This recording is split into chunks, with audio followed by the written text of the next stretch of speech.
अस्सलाम वालेकुम दोस्तों। ये आज हमने ट्यूबवेल चलाया हुआ है और ट्यूबवेल से हम अपने कुछ फसलों को सैराब कर रहे हैं।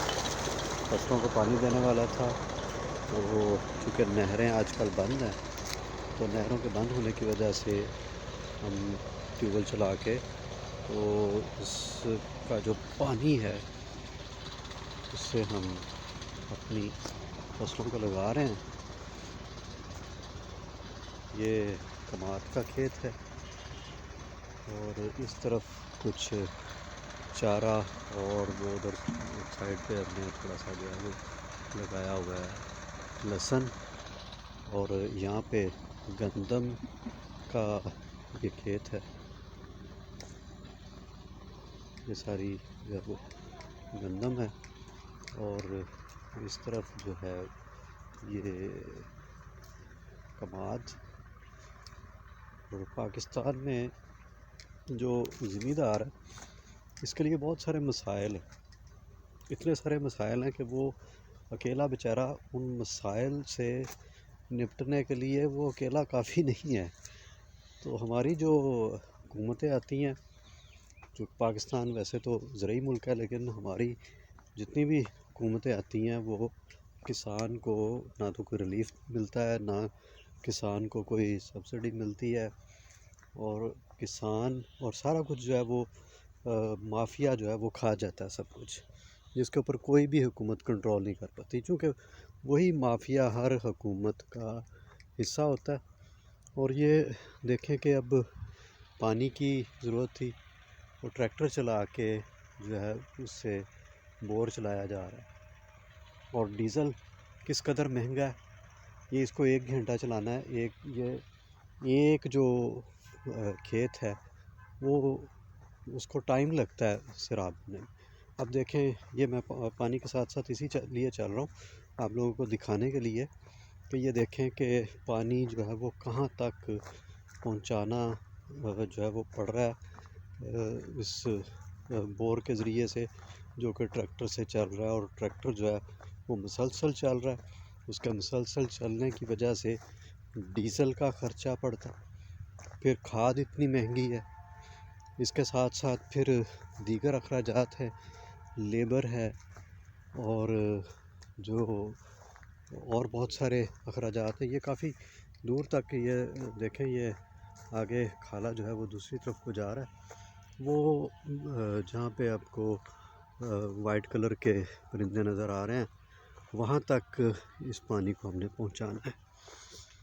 ये बोर भी जो है पहले ये वाला खेत सैराब किया था, आपको पता चल रहा होगा, अभी पानी ताज़ा ही लगा है इसको, इसके बाद फिर अगला।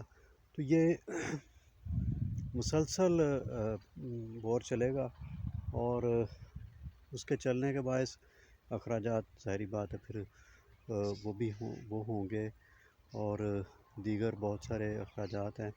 लेकिन जब फसल तैयार हो जाती है तो जो मुतवसत तबके का जो किसान है उस बेचारे की फसल का रेट ही नहीं लगता, क्योंकि उसके पास वसाइल महदूद है बेचारे। तो जब वो गंदम या कोई भी फसल जो है उसका सीज़न होता है, वो जो है वो बिल्कुल थोड़े से दामों पे वो बिकती है।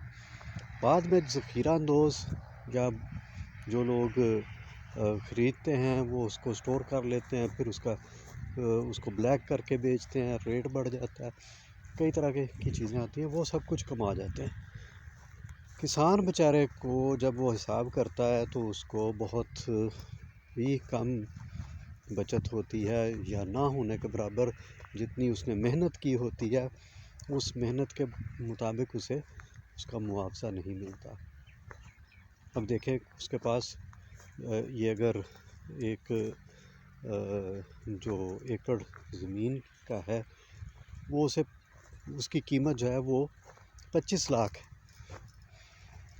तो 25 लाख अगर किसी बिज़नेस में लगाते हैं तो वो कई गुना जो है वो बढ़ जाता है साल में।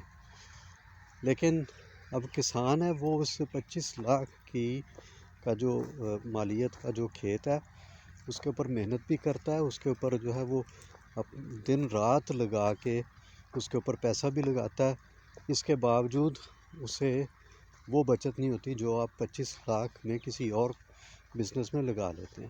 لیکن اگر کسان یہ کام چھوڑ دیتے ہیں تو ایسی صورت میں یہ ہوگا کہ آپ کا ملک جو ہے یہ جو اس میں اجناس ہیں ان کی قلت ہو جائے گی، پھر وہ باہر کے ملکوں سے منگوانی پڑیں گی، اور جب باہر کے ملکوں سے منگوانی پڑیں گی تو پھر ظاہری بات ہے کہ ان کی قیمت بھی زیادہ ہوگی۔ تو اپنے ملک کی معیشت جو ہے اس کی ریڑھ کی ہڈی ہے یہ ایگریکلچر، تو اس کے اوپر میں اپنے جو صاحب اقتدار ہیں ان سے یہ گزارش کروں گا کہ کسانوں کے جو مسائل ہیں ان کے اوپر تھوڑا سا غور کیجئے، ان کے حل کے لیے جو ہے وہ جامع کو منصوبہ بنائیے، ورنہ کسان بیچارے جو ہیں وہ بھوکے مریں گے اور آپ کو بھی بد دعائیں دیں گے، اور اس کے ساتھ ساتھ جو ہے جو اگر چھوڑ جائیں گے زمیندارہ کرنا یا محنت سے وہ کام نہیں کریں گے تو اس طرح سے جو ہے وہ ہمارے ملک کی جو ایگریکلچر ہے اس کو بھی نقصان ہوگا، ہمیں فصل اجناس بھی میسر نہیں آئیں گی۔ اللہ تعالیٰ ہمیں اپنے حفظ و امان میں رکھے۔ السلام علیکم۔